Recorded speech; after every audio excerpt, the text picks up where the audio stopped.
Most people believe they are free, but what if the greatest illusion of all is the one we never question, our own perception of reality?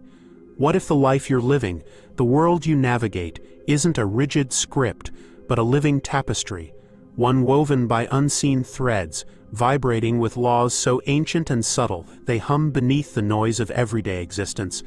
These aren't fairy tales or fleeting inspirations.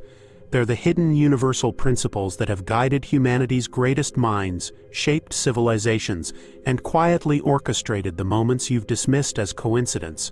Today, we're not just uncovering these laws, we're stepping into them, learning how to command reality itself. This journey will challenge you, inspire you, and, if you let it, transform you. Because the truth is, you're not a passive observer of life. You're a co-creator, and by the time we're done, you'll hold the tools to reshape your world, not through force, but through alignment with the forces that have always been there waiting for you to listen. The notion that we can command reality might feel bold, even arrogant, yet look back through the annals of time, and you'll find evidence of those who seem to bend the world to their will, not with brute strength, but with an almost uncanny harmony with the unseen. Picture the builders of Stonehenge, aligning massive stones with the solstice sun thousands of years ago, or the alchemists of medieval Europe, chasing the secret of turning lead into gold. Were they madmen, or did they glimpse something we've forgotten? From the philosophers of ancient Greece to the quantum pioneers of the 20th century, a pattern emerges. Reality isn't a static wall. It's a river, fluid, responsive, and alive. And you, whether you've realized it yet or not, are already swimming in its currents. Let's start where all mastery begins, with awareness. Imagine reality as a vast orchestra. On the surface, it's a cacophony, discordant notes of chaos, distraction, and struggle. But listen closer, and you'll hear a deeper melody, a rhythm conducted by laws that transcend time and culture. These hidden universal laws, resonance, flow, synchronicity, transmutation, aren't locked in dusty tomes or reserved for the enlightened few. They're active in your life right now, shaping your thoughts, your choices, your very existence. The question isn't whether they exist, it's whether you'll tune in. Take resonance, for instance. Picture a violinist drawing her bow across a string. The note rings out, and across the room, another string, untouched, begins to vibrate in unison. This is physics. Vibration begets vibration. But it's also a profound truth about reality. Your mind, your heart, your actions, they're instruments sending waves into the universe. What you focus on, what you feel, what you embody, it resonates. The ancient yogis of India called this sankalpa, the seed of intention so pure it blossoms into destiny. Centuries later, Carl Jung put it another way. What you resist not only persists but will grow in size. Your inner world isn't a private echo chamber. It's a transmitter, and the universe is always listening. Let's anchor this in history. In 1831, Michael Faraday stood in a cluttered London workshop, winding copper wire around a magnet. His experiments birthed electromagnetic induction, the discovery that motion generates energy. It was a spark that illuminated the modern age, powering everything from light bulbs to cities. But what if Faraday's breakthrough was more than a scientific footnote? What if it revealed a universal law, that intention, when aligned with action, creates a current? Every time you move with purpose, every time you speak, decide, or dream with clarity, you're not just wandering through life, you're conducting it. The universe doesn't reward randomness, it amplifies resonance. But resonance demands more than focus, it requires harmony. Here's where we encounter a paradox, one that has haunted seekers for millennia. Lao Tzu, the Taoist sage of ancient China, wrote, "Nature does not hurry, yet everything is accomplished." How do you strive without straining? How do you command without controlling? The answer lies in another law: flow. Think of a river cutting through a mountain. It doesn't smash the stone, it glides around it, patient yet unstoppable. We often approach life like warriors, swinging swords at obstacles, believing effort alone will conquer them. But what if resistance is the trap? What if the secret isn't to push harder, but to move smarter? Let's weave this into a story. In 1204, a young man named Francis stood in a crumbling chapel in Assisi, Italy.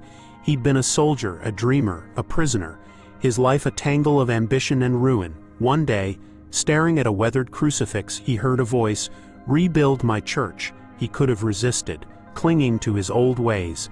Instead, he surrendered, not to despair, but to the call. He began stacking stones, preaching peace, living simply. Over time, Francis of Assisi didn't just rebuild a chapel, he reshaped a world.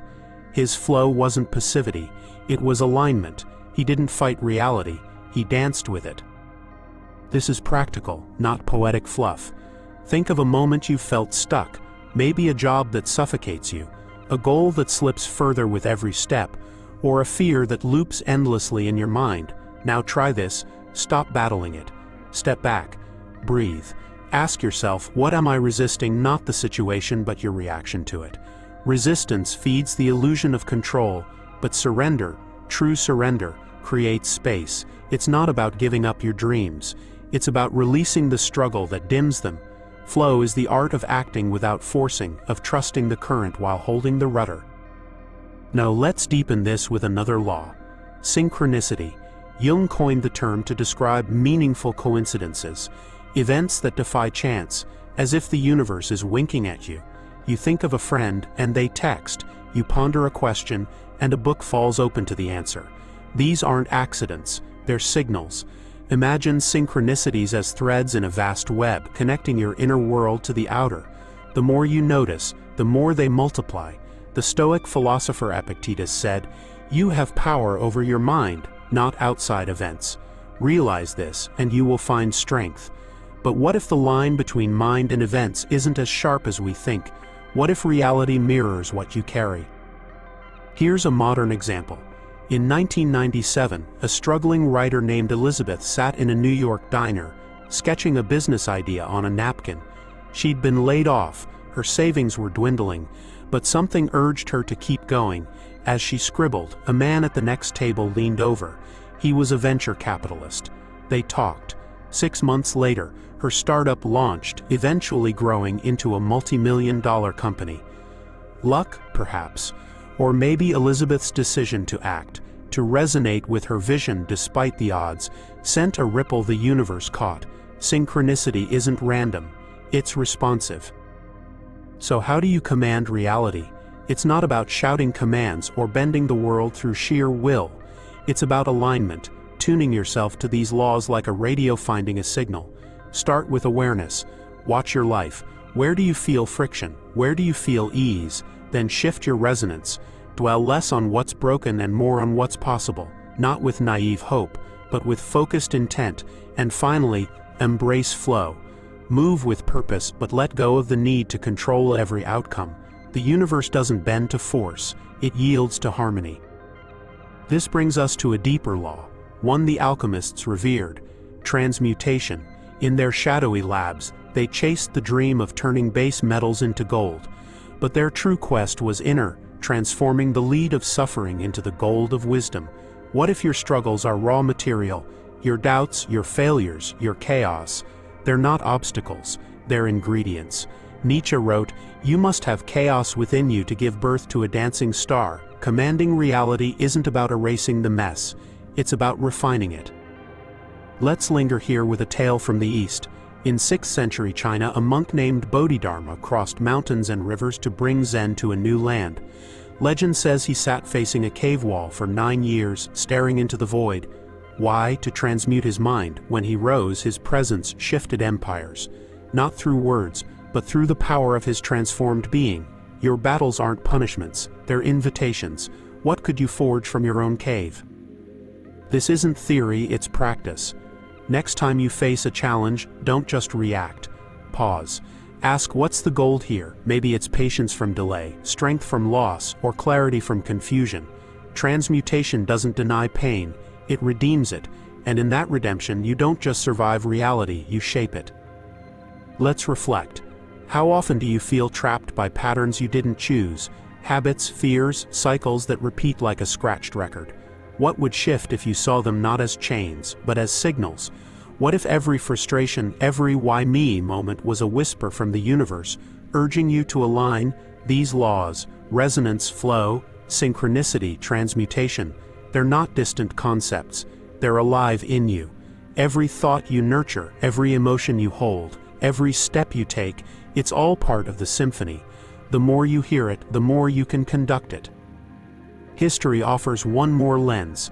In 1609, Galileo tilted his telescope toward the heavens, unveiling a universe that defied the Church's flat certainties. Planets danced around the sun, moons circled Jupiter, order hidden in chaos. His genius wasn't just in seeing stars, it was in shifting perspective. Commanding reality follows the same arc. It's not about rewriting the world out there, it's about reframing the one within. Change your lens and the cosmos shifts with you. True transformation begins with awareness. The power to command reality isn't a gift for the chosen, it's a birthright for the awake. These hidden laws, resonance that amplifies your intent, flow that guides your path, synchronicity that connects the dots, transmutation that turns wounds into wisdom, they're not relics of the past, they're tools for the present. You don't need to be a sage or a scientist, you just need to start. Notice the hum beneath the noise. Align with the current beneath the chaos. Act with the clarity of a tuning fork striking its note.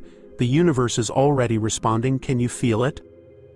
What has your journey with these laws been? Have you felt the tug of synchronicity, the release of flow, the alchemy of a hard-won lesson? Share your story in the comments. Your voice might be the resonance someone else needs to hear. If this exploration stirred something in you, join us for more dives into the mysteries that shape our lives. Subscribe and let's keep peeling back the layers together. Until next time, listen closely. The world is speaking, and it's waiting for your reply.